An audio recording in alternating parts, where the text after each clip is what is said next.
Share marketing ಕಾರಣಕ್ಕೆ ತಮಗೆಲ್ಲರೂ ಸ್ವಾಗತ. ಇವತ್ತು ಬಂದು 14 ಫೆಬ್ರವರಿ 2025 ಚಿನ್ನದ ಬೆಲೆ, ಬೆಳ್ಳಿ ಬೆಲೆ, ಕಚ್ಚಾ ತೈಲದ ಬೆಲೆ ಏನಾಯ್ತು ಅಂತ ನೋಡ್ಕೊಂಡು ಮನೆ ಕಮೋಡಿಟಿ ಮಾರ್ಕೆಟ್. ಇವತ್ತು ಚಿನ್ನದ ಬೆಲೆ ನೋಡೋದಾದರೆ 24 ಕ್ಯಾರೆಟ್ ಚಿನ್ನದ ಬೆಲೆ ಬಂದು ಬೆಂಗಳೂರಿನಲ್ಲಿ ಪ್ರತಿ ಗ್ರಾಮ್ 8,716 ರೂಪಾಯಿ, ಹಾಗೆ ಪ್ರತಿ 100 ಗ್ರಾಮ್ ಚಿನ್ನದ ಬೆಲೆ ಬಂದು 8,71,600 ರೂಪಾಯಿ ಆಗಿದೆ. ನೆನ್ನೆಗೋಸ್ಕರ ಪ್ರತಿ ಗ್ರಾಮಲ್ಲಿ 11 ರೂಪಾಯಿನ ಏರಿಕೆ, ಹಾಗೆ ಪ್ರತಿ 100 ಗ್ರಾಮ್ ಚಿನ್ನದ ಬೆಲೆ ಸುಮಾರು 1,100 ರೂಪಾಯಿನ ಒಂದು ಏರಿಕೆ ಆಗಿದೆ. ಹಾಗೆ 22 ಕ್ಯಾರೆಟ್ ಚಿನ್ನದ ಬೆಲೆ ನೋಡೋದಾದರೆ ಪ್ರತಿಯೊಂದು ಗ್ರಾಮ್ ಬಂದು 7,990 ರೂಪಾಯಿ, ಹಾಗೆ ಪ್ರತಿ 100 ಗ್ರಾಮ್ ಚಿನ್ನದ ಬೆಲೆ ಬಂದು 7,99,000 ರೂಪಾಯಿ, ಪ್ರತಿ ಗ್ರಾಮಲ್ಲಿ 10 ರೂಪಾಯಿನ ಏರಿಕೆ, ಹಾಗೆ ಪ್ರತಿ 100 ಗ್ರಾಮ್ ಚಿನ್ನದ ಬೆಲೆಯಲ್ಲಿ ನಿನ್ನೆಗೋಲಿಸಿದ್ರೆ 1,000 ರೂಪಾಯಿನ ಏರಿಕೆ ಆಗಿದೆ. ಹಾಗೆ 18 ಕ್ಯಾರೆಟ್ ಚಿನ್ನದ ಬೆಲೆ ನೋಡಿದರೆ ಪ್ರತಿಯೊಂದು ಗ್ರಾಮ್ ಬಂದು ಬೆಂಗಳೂರಿನಲ್ಲಿ 6,538 ರೂಪಾಯಿ, ಹಾಗೆ ಪ್ರತಿ 100 ಗ್ರಾಮ್ ಚಿನ್ನದ ಬೆಲೆ ಬಂದು 6,53,800 ರೂಪಾಯಿ ಆಗಿದೆ. ನೆನ್ನೆಗೋಲಿಸಿದ್ರೆ ಪ್ರತಿ ಗ್ರಾಮಲ್ಲಿ 9 ರೂಪಾಯಿನ ಏರಿಕೆ, ಹಾಗೆ ಪ್ರತಿ 100 ಗ್ರಾಮ್ ಚಿನ್ನದ ಬೆಲೆಯಲ್ಲಿ ಸುಮಾರು 900 ರೂಪಾಯಿನ ಏರಿಕೆ ಆಗಿದೆ.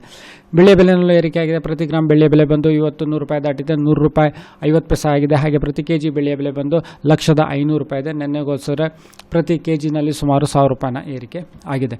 ಹಾಗೆ ಪೆಟ್ರೋಲ್ ಬೆಲೆ 102 ರೂಪಾಯಿ 92 ಪೈಸೆ, ಹಾಗೆ ಡೀಸೆಲ್ ಬೆಲೆ ಪ್ರತಿ ಲೀಟರ್ 88 ರೂಪಾಯಿ 99 ಪೈಸೆ. ಕಚ್ಚಾ ತೈಲದ ಬೆಲೆ ಈಗ ಸುಮಾರು 6,206 ರೂಪಾಯಿಗೆ ಟ್ರೇಡ್ ನಡೀತಿದೆ. ವಿಡಿಯೋ ನೋಡೋದಕ್ಕೆ ತಮಗೆ ತುಂಬ ಧನ್ಯವಾದ. ವಿಡಿಯೋ ಲೈಕ್ ಮಾಡಿ, ಶೇರ್ ಮಾಡಿ, ಕಮೆಂಟ್ ಮಾಡಿ, ಸಬ್ಸ್ಕ್ರೈಬ್ ಮಾಡಿ.